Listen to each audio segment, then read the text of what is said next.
വിവാഹമോചനം ചെയ്യപ്പെട്ട സ്ത്രീകൾ തങ്ങളുടെ സ്വന്തം കാര്യത്തിൽ 3 മാസമുറകൾ കഴിയും വരെ കാത്തിരിക്കേണ്ടതാണ്. അവർ അല്ലാഹുവിലും അന്ത്യദിനത്തിലും വിശ്വസിക്കുന്നവരാണെങ്കിൽ തങ്ങളുടെ ഗർഭാശയങ്ങളിൽ അല്ലാഹു സൃഷ്ടിച്ചിട്ടുള്ളതിനെ അവർ ഒളിച്ചുവെക്കാൻ പാടുള്ളതല്ല. പ്രസ്തുത അവധിക്കകം അവരെ തിരിച്ചെടുക്കാൻ അവരുടെ ഭർത്താക്കന്മാർ ഏറ്റവും അർഹതയുള്ളവരാകുന്നു. അവർ നിലപാട് നന്നാക്കി തീർക്കാൻ ഉദ്ദേശിച്ചിട്ടുണ്ടെങ്കിൽ. സ്ത്രീകൾക്ക് ഭർത്താക്കന്മാരോട് ബാധ്യതകൾ ഉള്ളതുപോലെ തന്നെ ന്യായപ്രകാരം അവർക്ക് അവകാശങ്ങൾ കിട്ടേണ്ടതുമുണ്ട്.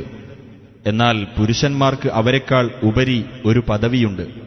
അല്ലാഹു പ്രതാപശാലിയും യുക്തിമാനുമാകുന്നു. പുരുഷന്മാർ സ്ത്രീകളുടെ മേൽ നിയന്ത്രണാധികാരമുള്ളവരാകുന്നു.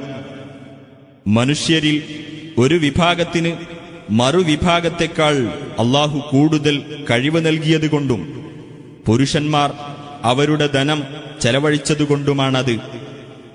അതിനാൽ നല്ലവരായ സ്ത്രീകൾ അനുസരണശീലമുള്ളവരും അല്ലാഹു സംരക്ഷിച്ച പ്രകാരം പുരുഷന്മാരുടെ അഭാവത്തിൽ സംരക്ഷിക്കേണ്ടതെല്ലാം സംരക്ഷിക്കുന്നവരുമാണ്. എന്നാൽ അനുസരണക്കേട് കാണിക്കുമെന്ന് നിങ്ങൾ ആശങ്കിക്കുന്ന സ്ത്രീകളെ നിങ്ങൾ ഉപദേശിക്കുക. കിടപ്പറകളിൽ അവരുമായി അകന്നു നിൽക്കുക. അവരെ അടിക്കുകയും ചെയ്തുകൊള്ളുക.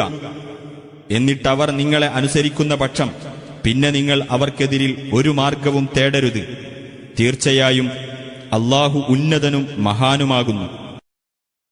നിങ്ങൾ എത്ര തന്നെ ആഗ്രഹിച്ചാലും ഭാര്യമാർക്കിടയിൽ തുല്യനീതി പാലിക്കാൻ നിങ്ങൾക്കൊരിക്കലും സാധിക്കുകയില്ല.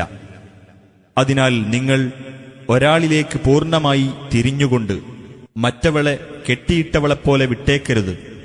നിങ്ങൾ പെരുമാറ്റം നന്നാക്കി തീർക്കുകയും സൂക്ഷ്മത പാലിക്കുകയും ചെയ്യുന്ന പക്ഷം അല്ലാഹു ഏറെ പൊറുക്കുന്നവനും കരുണാനിധിയുമാകുന്നു.